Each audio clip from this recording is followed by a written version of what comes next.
సీతమ్మదారిలో చేశారు. అప్పుడు కూడా ఈసారి కూడాను ఎంత బాగుందంటే నిజంగా తిరుపతి వెళ్ళక్కర్లేదు, తిరుపతిలో ఉన్నట్టే ఉంది. నాకైతే అంత బాగా ఉంది, చాలా బాగా చేశారు.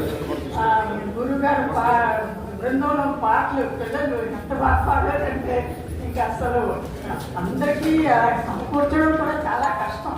అసలు ఆ పిల్లలు చిన్న పిల్లలు డాన్స్ పాటలు తగ్గట్టు డాన్స్ చాలా బాగా చేశారండి.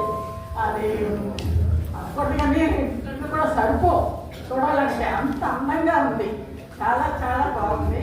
తర్వాత ఏంటంటే ప్రతిదీ కూడా ఆయన అన్నట్టు ప్రతి ఓళ్ళు దాంట్లోని సహకరించి ఒకరికొకరికి సహకరించుకొని పిలుస్తుంటే రండమ్మా కూర్చోండమ్మా, అమ్మ కూర్చోండమ్మా, మీకు అందిందా ఇదందిందా. ప్రభాకర్ గారు అడిగి మరి ప్రభాకర్ గారు ఆయన మిస్సెస్ ఇద్దరు చాలా బాగా అటెండ్ అయ్యారండి. దానికి మట్టుకు నేను అది కృతజ్ఞతలు చెప్పాలి.